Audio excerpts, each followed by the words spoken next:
Bayangkan hidup tanpa Wi-Fi, tidak bisa buka YouTube, tidak bisa scrolling Instagram, tidak bisa kerja dari rumah, bahkan mungkin kamu nggak bisa nonton video ini sekarang. Padahal, Wi-Fi sekarang seperti udara, ada di mana-mana. Tapi pernah nggak kamu kepikiran, siapa sebenarnya yang menemukan Wi-Fi? Dan kenapa namanya Wi-Fi? Bukan wireless internet atau internet tanpa kabel. Nah, ternyata, kisah Wi-Fi panjang dan seru. Ada ilmuwan yang awalnya meneliti lubang hitam di luar angkasa, sampai perusahaan besar yang berebut hak cipta. Yuk, kita bahas dari awal, dengan cara yang gampang dimengerti.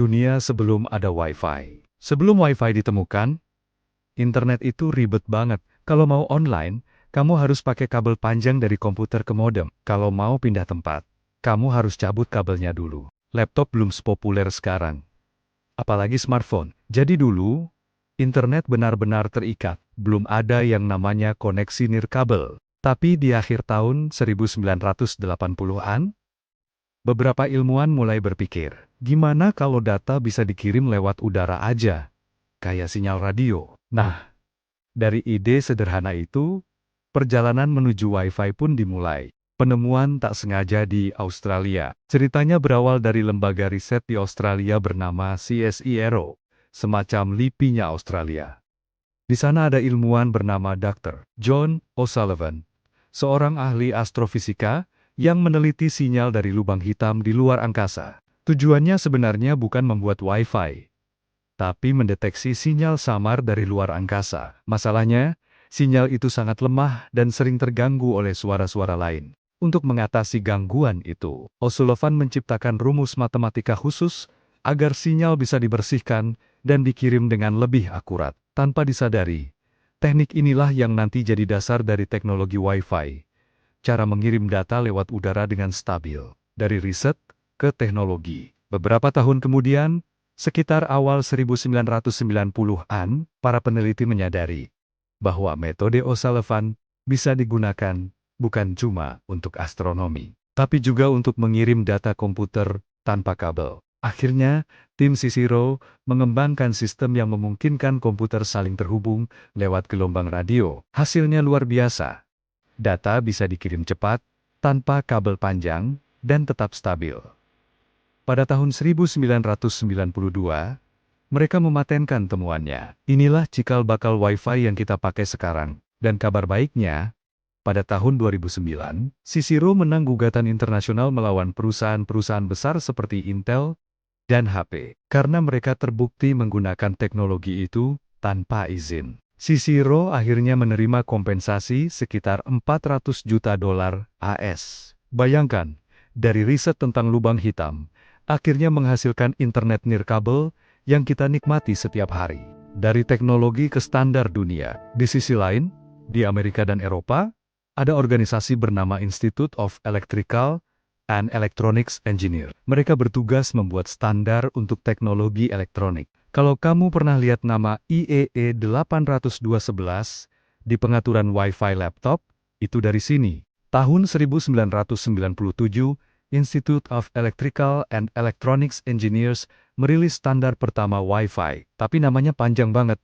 IEEE 802.11b Direct Sequence. Kamu bisa bayangin kan?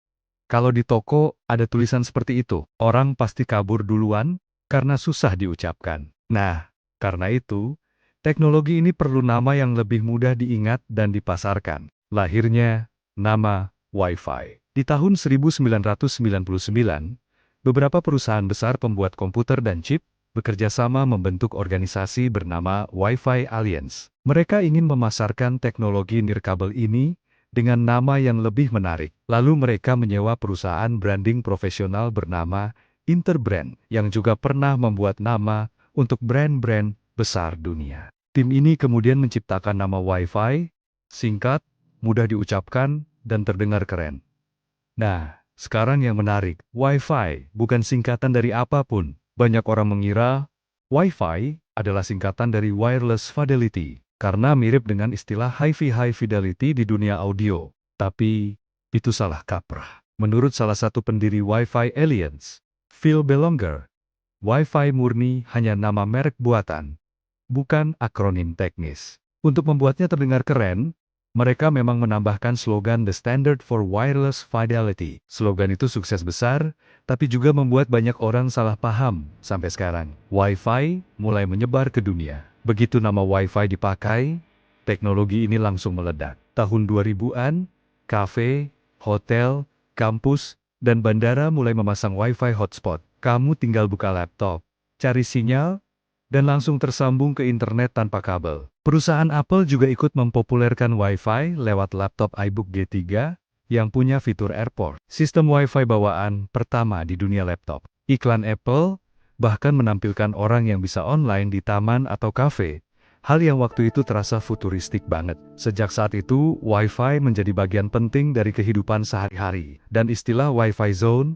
mulai muncul di mana-mana. Gimana sebenarnya Wi-Fi bekerja? Wi-Fi bekerja dengan menggunakan gelombang radio, sama seperti radio FM atau sinyal TV, tapi di frekuensi yang berbeda. Perangkat yang disebut router Wi-Fi berfungsi sebagai pemancar yang mengubah data dari internet menjadi gelombang radio. Ponsel, laptop, atau tablet kamu punya penerima yang menangkap sinyal itu dan mengubahnya lagi jadi data. Semua ini terjadi dalam hitungan detik, bahkan milidetik. Jadi ketika kamu buka YouTube, router Wi-Fi sebenarnya sedang mengirim dan menerima data secara terus-menerus lewat udara. Versi pertama Wi-Fi dulu kecepatannya cuma 2 megabit per detik.